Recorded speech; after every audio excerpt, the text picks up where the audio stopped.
It's been We're basically live, so virus. I had a virus for for a few days, and just focusing on that.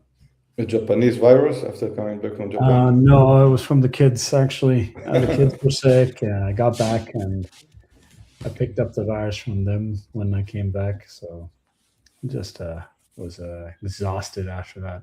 I didn't eat until today. Okay, that's good. That's a positive. Yeah. For year after Christmas, like everyone had the virus. Yeah, and also like when you're the kids also go back and forth to school, and yeah, they always catch something. Yeah. So you're based in you're in Switzerland, right? So you Yeah, yeah. good, good. Yeah. So we just have a small chat before we start, just to let some people in. But we're already Sure. live. No, no So worries. We take your time. I Japan. I was Japan. How did you go there? Japan was good. We had the Japanese whales. We talked to them. We had a couple of presentations. I was only there for 3 days, so I was in Osaka first, and then Tokyo after, and then basically had same day went back home. Okay, that's Yeah, it was a short trip. it's Uh, nice. Yeah. it was just pushing the royalty note sale, which obviously wasn't at the most opportune time in terms of the market sentiment, and but we were just trying to get.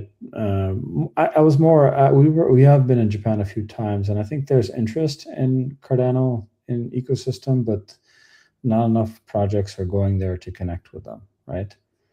Yeah, So that's one, and definitely, I think it's so important to do that. And I was also last time that you presented to the Japanese community, kind of in a separate session. I think it's extremely important, yeah, and I yeah, feel it. I see it also now online on X. There was a lot of comments, and there is kind of a gap of information that we need to share.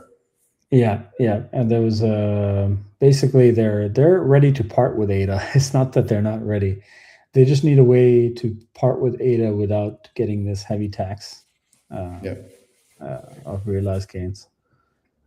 So it's not there. It's not the willingness. It's just more so someone finding a way they can do it. And we're working on something, and we're getting a league accounting opinion as well, so we can present it to them.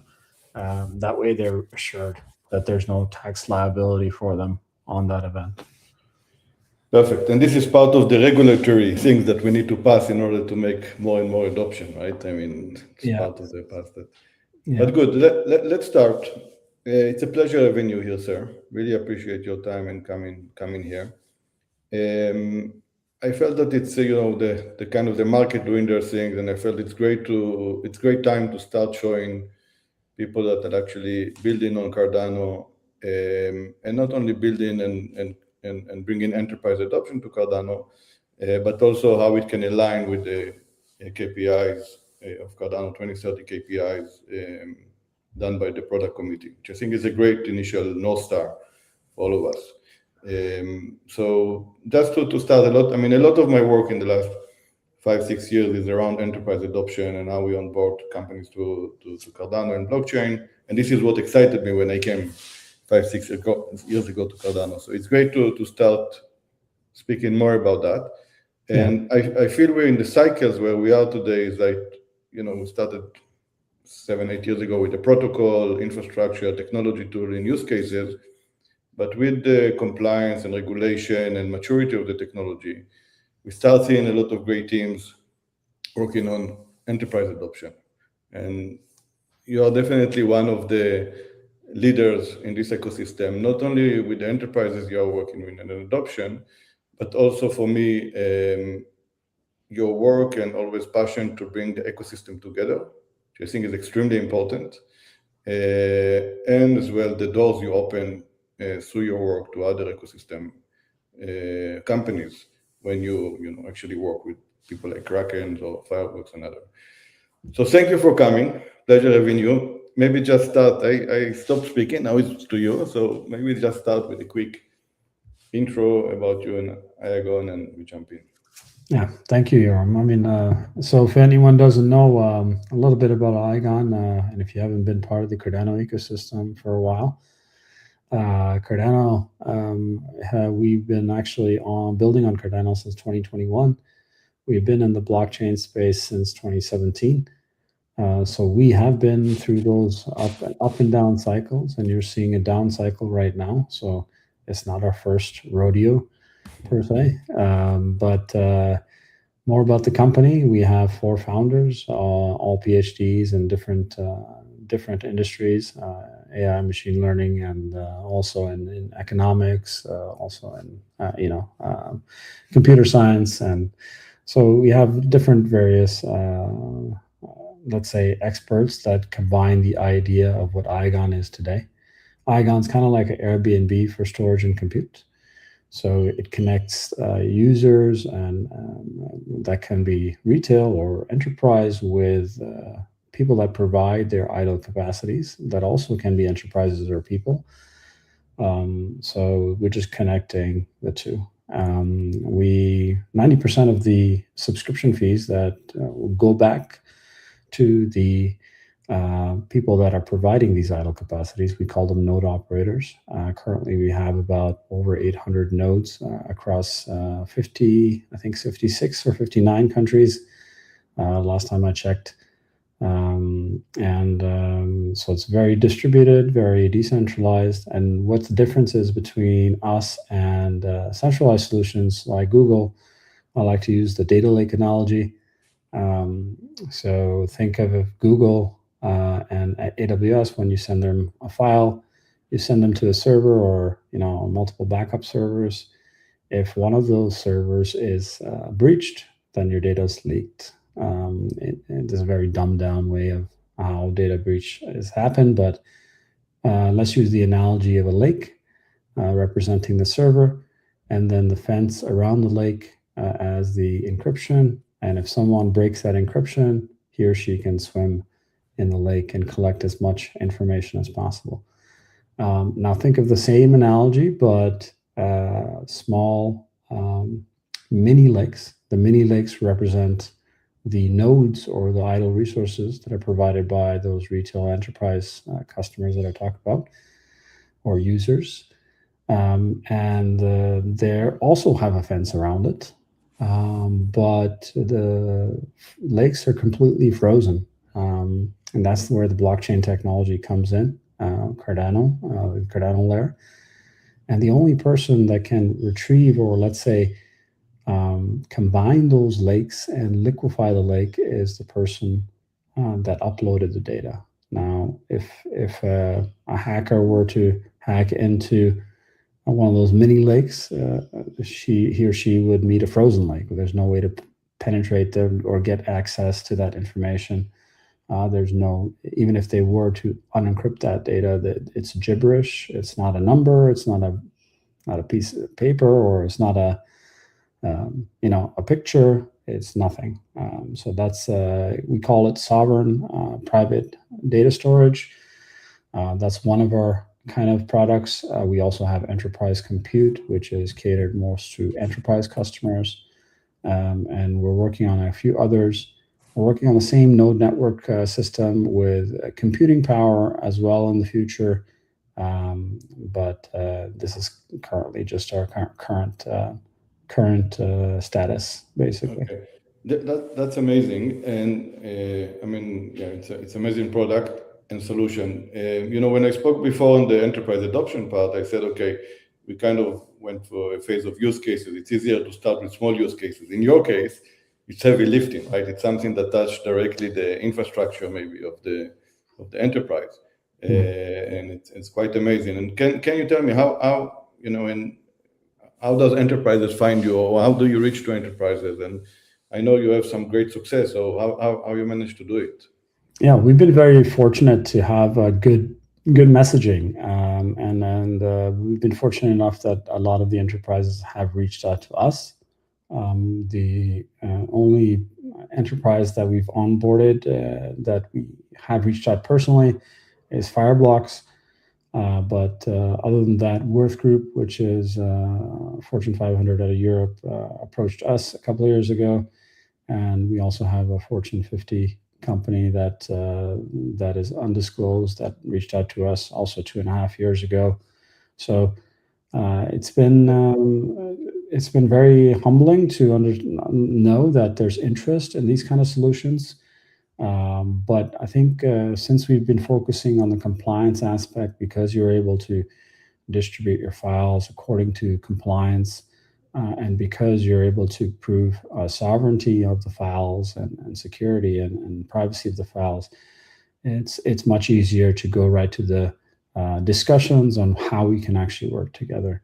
Yeah, for me, it's mind blowing because imagine a Wolf Group, a company that size, that actually say, okay, we are using Google or Amazon or wherever it is, but we are not happy and we have a need, right? So they have a need and they are looking for a solution, which is different. And they're actually contacting a company, a young company or that working on a blockchain. It's really amazing.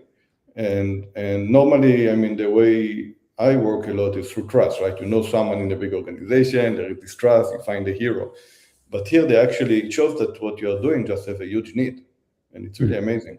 Yeah, I mean, the trust is also a big part of it, Yoram. I 100% agree with you that trust is a big factor. I think what we've done over time, over those 2 years, we've developed that trust. And last year, we signed, well, almost a year and a half ago, a little bit less than a year and a half ago, we signed a partnership with Worth Group. So that development, or even though they understand and they want to use a solution, that trust level still has to be there. And that's something that's required, I guess, in Web 2. That's why they have these in-person meetings and they invite you and they discuss more and they discuss with more people. So that level of trust needs to be building throughout the relationship. Yeah, I want to add on that something important that you say. It takes time, right, to Yeah. build the trust. I mean, it's 1.5, 2 years. It takes time. It's not that it's a off-the-shelf product you buy. It takes time to build it, and it takes time to work with them. And yeah, but then you create something that is substantial. And especially in the beginning, right? I assume once you have 20, 30 big clients like that, I mean, you already build your trust, right, in the market. But you need this trust level, and that's not easy to achieve with big corporate. It takes a lot of time and effort. Yeah, so 100%. Maybe we spoke about time as this, but what other challenges maybe that? I mean, what's the challenges like to get into this company? I don't know, the technology infrastructure, the funding. What's the challenges to actually?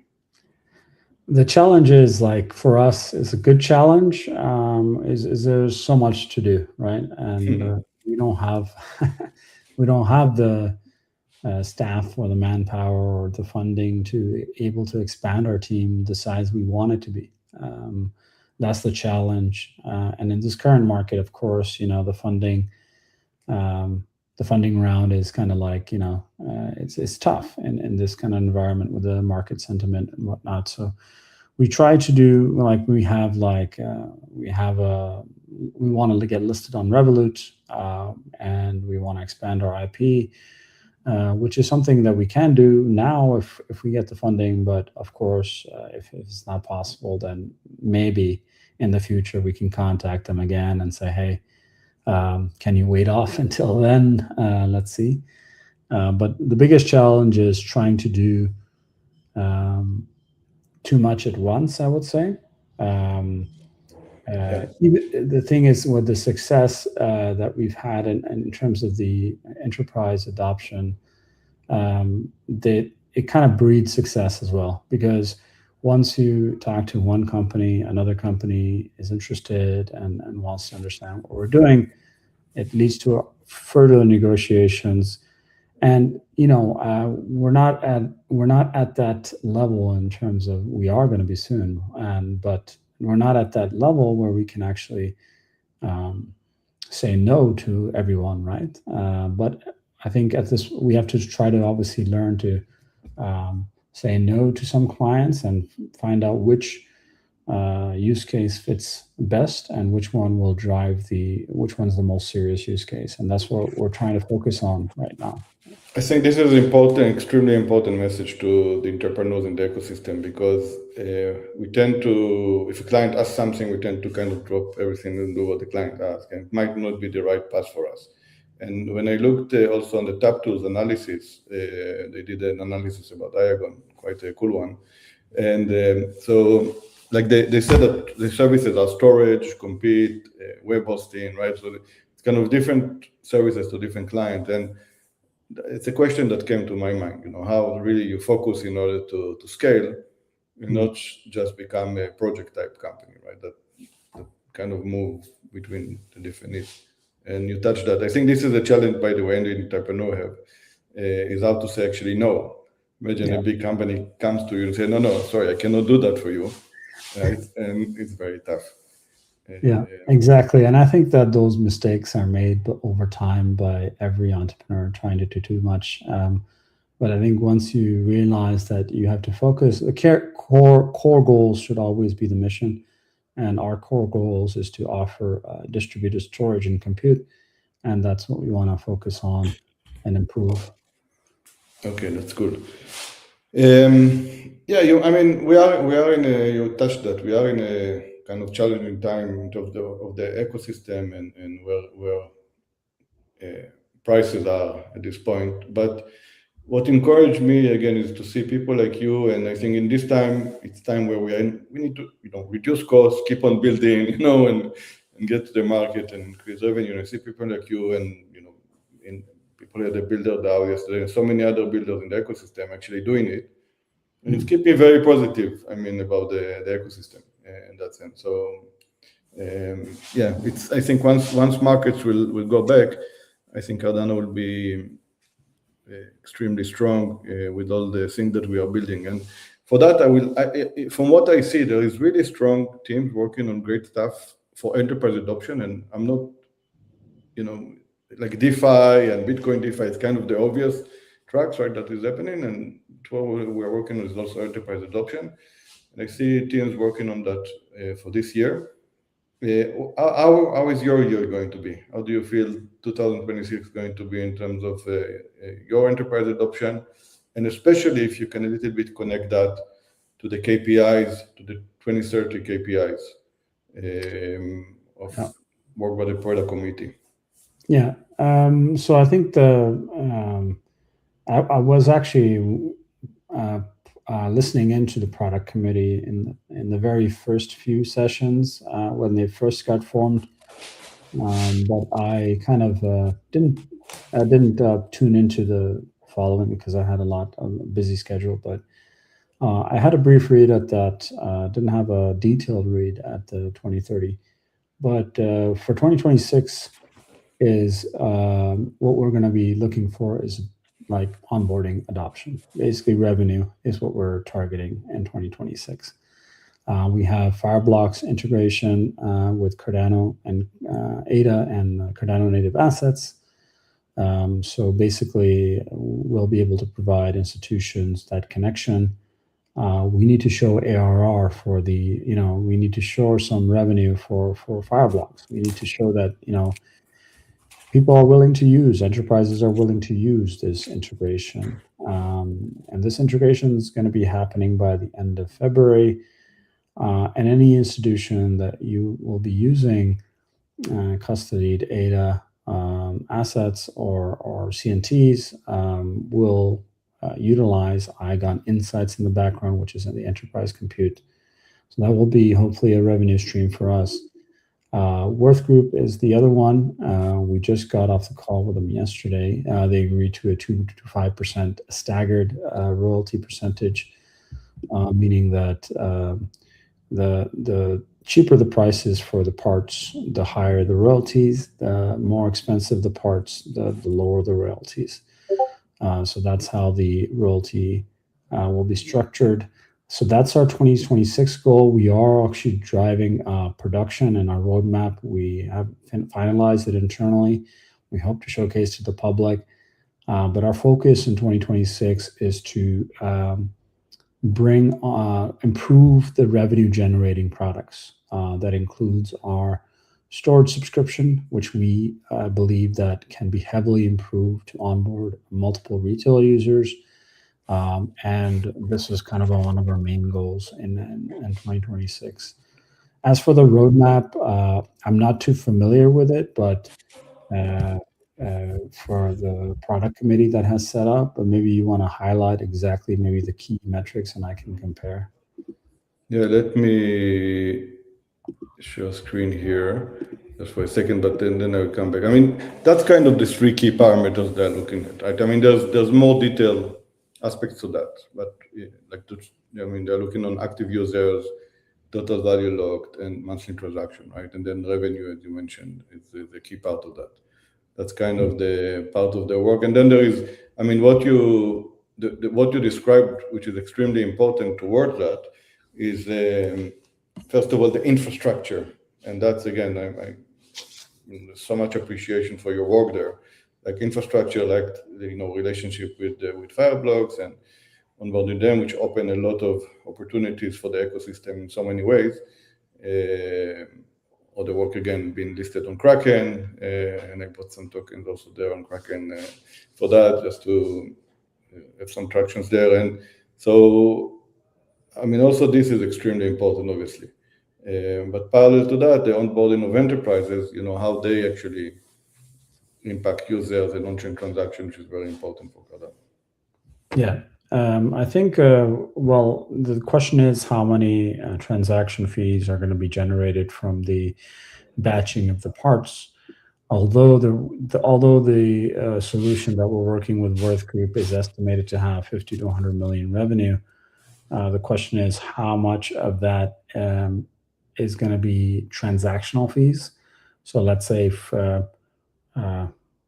5 parts are printed for $5 and the transaction is batched into one, that still constitutes a small transaction fee, a generated revenue for ADA. So if you, let's say, take a $1 approach and the transaction fee is 0.15 ADA, I think it's like 15%, basically 15% of the total 50 to 100 million potentially to be generated. But that's if every part is batched singularly, which is not going to be happening. So you have to further dilute that, I would say, because you're going to be batching up to like multiple transactions in one batch. So then you're looking at maybe much less. I'd estimate like 5%. So Okay. that's still a decent amount, which is on the upper hand side, 5 million USD, which in ADA price is not bad today. So, yeah. No, it's amazing, and I think there will need to be some kind of connection between layers 2s or partner chains and the layer 1.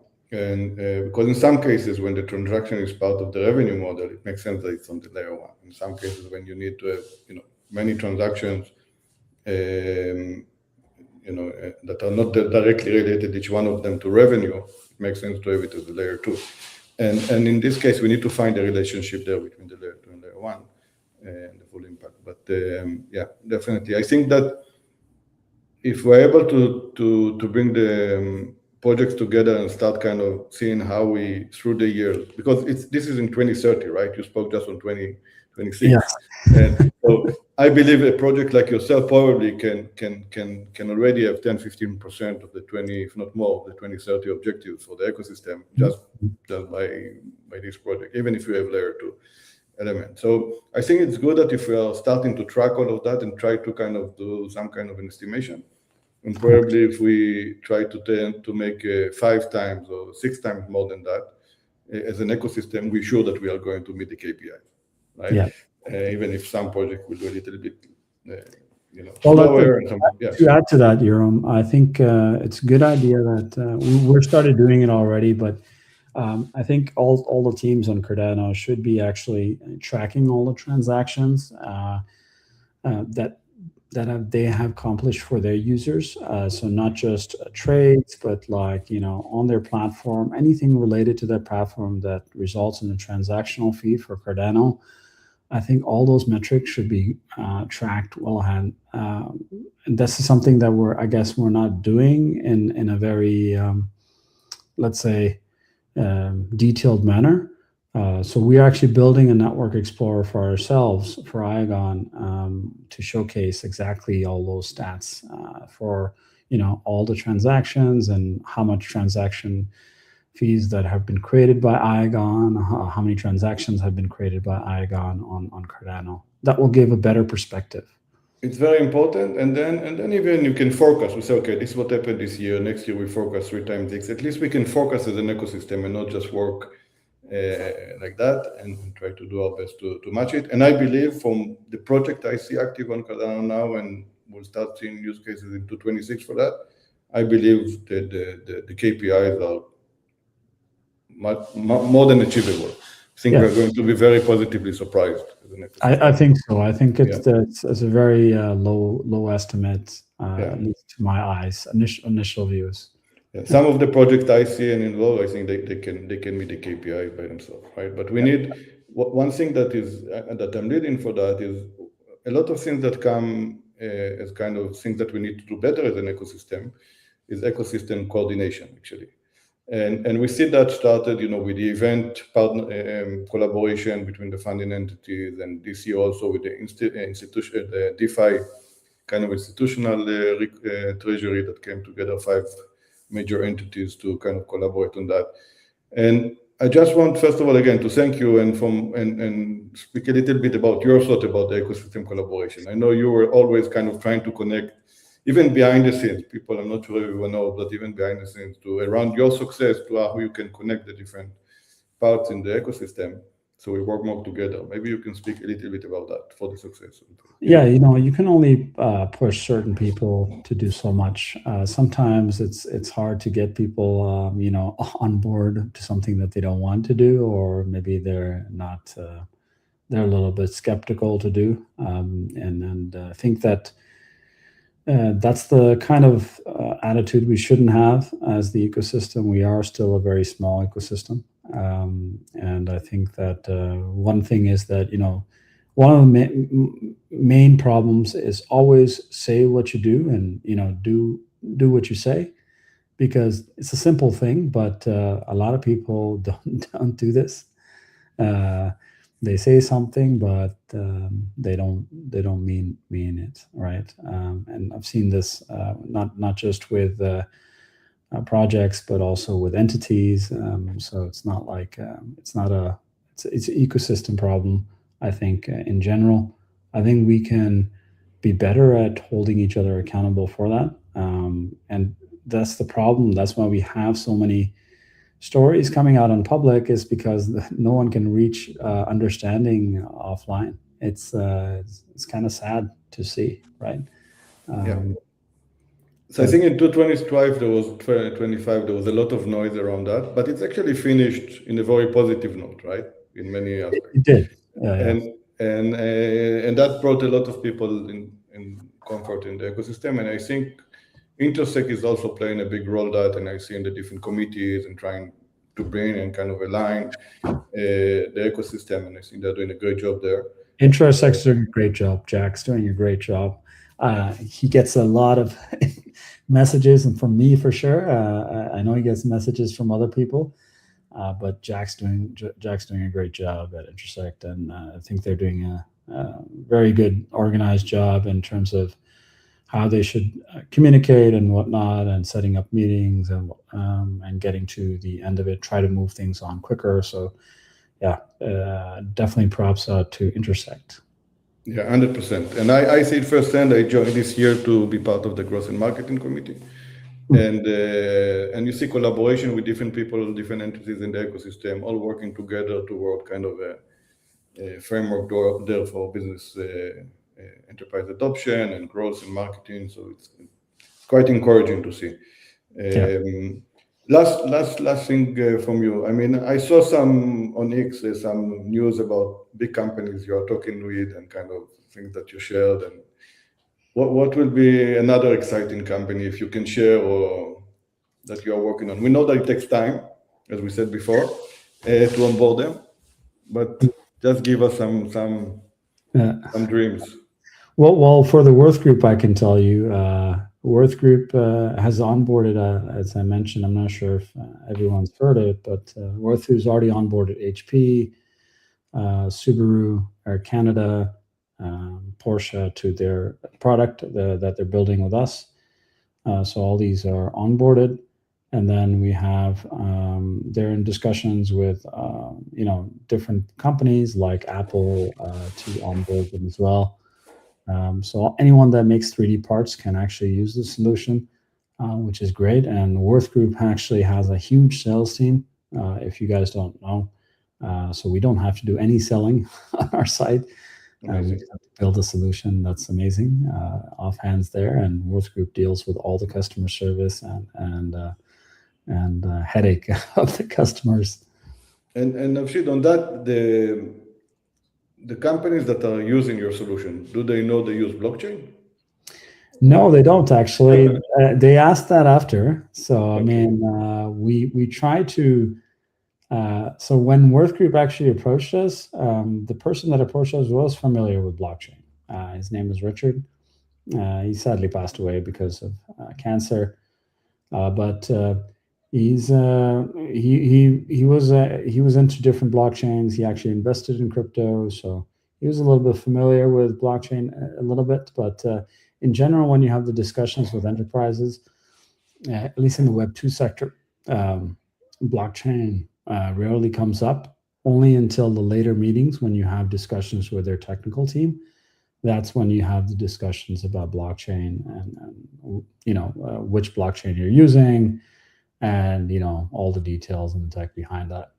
Yeah, I love it. I mean, I believe that everyone is going to use blockchain in the next 10 years from now, but without knowing they're using blockchain. And because without mentioning it too much. So the infrastructure makes sense, right, for so many use cases. So good. I mean, I don't want to take much more of your time. For me, it was amazing. There's any last message you want to share? Or Sure. I mean, follow Yoram. Yoram's been hustling in the space for a long time, and he's been doing a lot of hard work for the enterprises. He's reaching out, helping even Igon. So make sure you give him a follow. And Benji as well. So he's also doing some great work there. So give him a follow, and give Igon a follow. Give me a follow if you guys want. Follow us, ask us any questions that you might have. We do still have the royalty node sale going. So if you're interested to learn more details, it's pinned in our Igon official X. You can on X profile, so you can check it out there. Yeah, definitely need to follow up you guys and your work. I thank you for that. It's not my comfort zone to go out and do kind of this, but I think it's great to bring this content to the ecosystem. And in a positive note, people really working and so, but I like to be behind the scenes normally, but anyway. Yeah. Thank you very much for your time. Thank you. Pleasure having you, and looking forward to keep on following your success. Thank you. Thank you. Thank you very much, sir.